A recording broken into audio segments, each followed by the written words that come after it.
तो एपिसोड की स्टार्टिंग में हम जेनित्सु को देखते हैं जो अपने हाउस में घूम रहा होता है और वो सोच रहा होता है मैं तो भूल ही गया, मुझे उजुई की तीसरी वाइफ हिनात्सुरु को भी ढूंढना था। लेकिन इस हाउस में कुछ ठीक से चल ही नहीं रहा। कुछ दिन पहले हाउस की ओनर भी मर चुकी है और यहाँ पर बहुत शांति है। तभी जेनित्सु को किसी छोटी बच्ची के रोने की आवाज आने लगती है। वहीं हम इनोसुके को देखते हैं जो माक्यो के रूम के बाहर पहुंच जाता है और वहाँ पर उसका खाना रखा हुआ देखता है। फिर इनोसुके सोचने लगता है उसका खाना ऐसे ही रखा है, या तो वो बहुत ज्यादा बीमार है या किसी खतरे में है। जिसके बाद इनोसुके भागकर माक्यो के रूम में जाता है और वो देखता है वहाँ पर कोई भी नहीं होता है। माक्यो के कमरे का सारा सामान इधर उधर बिखरा हुआ था और कमरे में हवा चल रही होती है, जबकि कमरे की सारी खिड़कियां बंद होती हैं। तो इनोसुके को शक होने लगता है। फिर इनोसुके कमरे की छत पर एक कटोरा फेंक कर मारता है और डीमन वहाँ से भागना शुरू कर देता है। तो इनोसुके भी उस डीमन का पीछा करने लगता है, लेकिन डीमन बाहर नहीं आ रहा होता है क्योंकि अभी दिन का समय है और डीमन दिन में बाहर नहीं आ सकते हैं। इनोसुके उस डीमन का बहुत पीछा करता है, लेकिन वो डीमन इनोसुके से बचकर भाग जाता है। वहीं जेनित्सु उस बच्ची के कमरे में जाता है जो रो रही होती है। जेनित्सु देखता है उसका सारा सामान बिखरा पड़ा था, तो वो उससे पूछने लगता है आखिर ये सब किसने किया और तुम रो क्यों रही हो। तभी जेनित्सु को अपने पीछे से आवाज आती है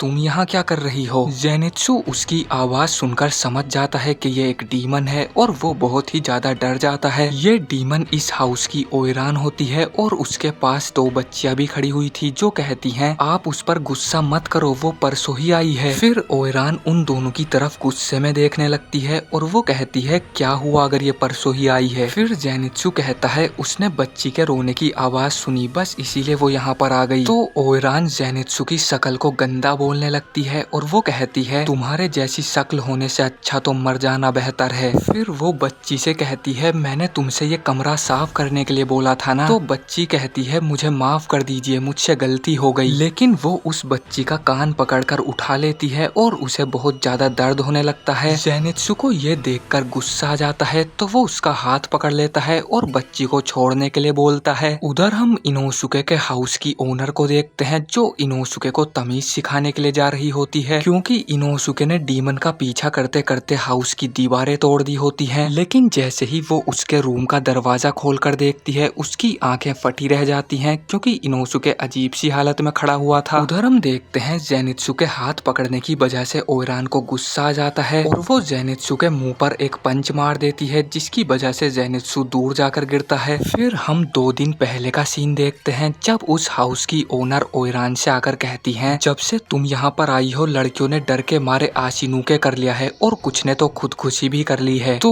ओयरान कहती है इसमें मेरी कोई गलती नहीं है, लोग मुझे सामने से आकर परेशान करते हैं और जरा याद करो आपको सबसे ज्यादा पैसे कमाकर कौन देता है। फिर ओनर उसकी आंखों में देखती है और उसे याद आता है जब एक बुढ़िया ने उसे बताया था एक ओयरान थी जिसे मैंने बचपन में देखा था, वो बहुत ही खूबसूरत और जवान थी। समय के साथ मैं बूढ़ी हो गई लेकिन वो ओयरान तभी भी इतनी ही खूबसूरत और जवान थी। ऐसी ओयरान के नाम के आखिर में ही में लगा होता है और जब भी उन्हें गुस्सा आता है तो वो ऐसे ही तिरछी नजरों से देखा करती हैं। फिर वो ओनर उससे पूछती है आखिर तुम क्या चीज हो, क्या तुम इंसान हो भी या नहीं। तभी उस कमरे की लाइटें बंद हो जाती हैं और वो अपने असली डीमन रूप में आ जाती है। फिर वो बताती है वो अपर रैंक 6 कीजुकी डाकी है और उसे बूढ़े लोगों को खाना बिल्कुल भी पसंद नहीं है, इसीलिए वो उसको बालकनी से बाहर फेंक देती है, जिसकी वजह से ओनर की मौत हो जाती है। प्रेजेंट में हम देखते हैं डाकी के पंच मारने की वजह से जेनित्सु बेहोश हो जाता है। फिर वहाँ पर हाउस का मास्टर आता है जो डाकी से माफी मांगने लगता है और वो कहता है मैं वादा करता हूँ अब आपको कोई परेशान नहीं करेगा, कस्टमर आने वाले हैं और हमें आपकी जरूरत है। फिर डाकी उन लड़कियों से अपना कमरा साफ करने के लिए बोलती है और वहाँ से चली जाती है। लेकिन डाकी को जेनित्सु पर थोड़ा शक हो चुका था। कुछ देर बाद जेनित्सु को होश आता है और वो तीनों लड़कियां उसे थैंक यू बोल रही होती हैं उन्हें प्रोटेक्ट करने के लिए। फिर तीनों लड़कियां वहां से चली जाती हैं और उनके जाते ही वो डीमन जेनित्सु को भी पकड़ लेती है और इसी के साथ ये एपिसोड यहीं पर खत्म हो जाता है। तो अगर आपको ये वीडियो पसंद आई है तो लाइक कर देना। पिछले सभी एपिसोड्स के लिंक आपको डिस्क्रिप्शन बॉक्स में मिल जाएंगे। मैं मिलता हूँ आपसे बहुत जल्द किसी नेक्स्ट वीडियो में।